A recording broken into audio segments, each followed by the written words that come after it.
সংবাদের এই পর্যায়ে থাকছে সারা দেশে ঘটে যাওয়া ঘটনা নিয়ে টুকরো খবর জানাচ্ছেন উপমা রায়। প্রধানমন্ত্রী ও বিএনপি চেয়ারম্যান তারেক রহমানকে নিয়ে সমাজ মাধ্যমে কটূক্তির অভিযোগে এনসিপি নেতা গাজী সালাউদ্দিন আহমেদ ও নাসির উদ্দিন পাটোয়ারির বিরুদ্ধে বিক্ষোভ করেছে বগুড়া জেলা ছাত্রদল।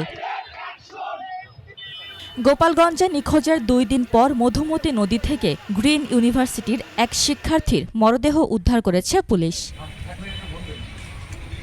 নরসিংদীতে জমি সংক্রান্ত বিরোধের জেরে প্রতিপক্ষের লাঠির আঘাতে মারা গেছেন স্বেচ্ছাসেবক দল নেতা। বাগেরহাটে নির্মাণাধীন সেপটিক ট্যাঙ্কের দেয়াল ধসে একজন নিহত। সাভারে পুলিশের একাধিক অভিযানে মাদকসহ 6 মাদক কারবারিকে গ্রেফতার করা হয়েছে। নাটোরের সরকারি জমিতে শিশু পার্ক ও গ্রন্থাগার নির্মাণের দাবিতে মানববন্ধন হয়েছে।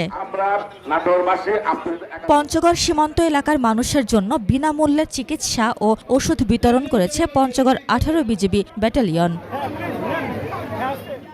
জীবনের সূচনায় মাতৃদুগ্ধ পান টেকসই উদ্যোগ করি বেগবান, এই প্রতিপাদ্য সামনে রেখে নীলফামারীতে বিশ্ব মাতৃদুগ্ধ সপ্তাহ পালন করা হয়েছে। জুলাই গণ অভ্যুত্থান, স্মৃতি, শ্রদ্ধা ও প্রত্যয়ের সন্ধ্যা স্লোগানে জাহাঙ্গীরনগর বিশ্ববিদ্যালয়ের জাতীয়তাবাদী ছাত্র দলের উদ্যোগে আলোচনা সভা হয়েছে।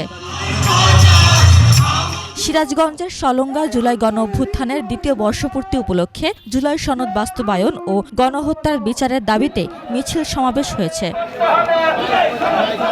উপমা রায়, ডেস্ক রিপোর্ট, 21 টেলিভিশন।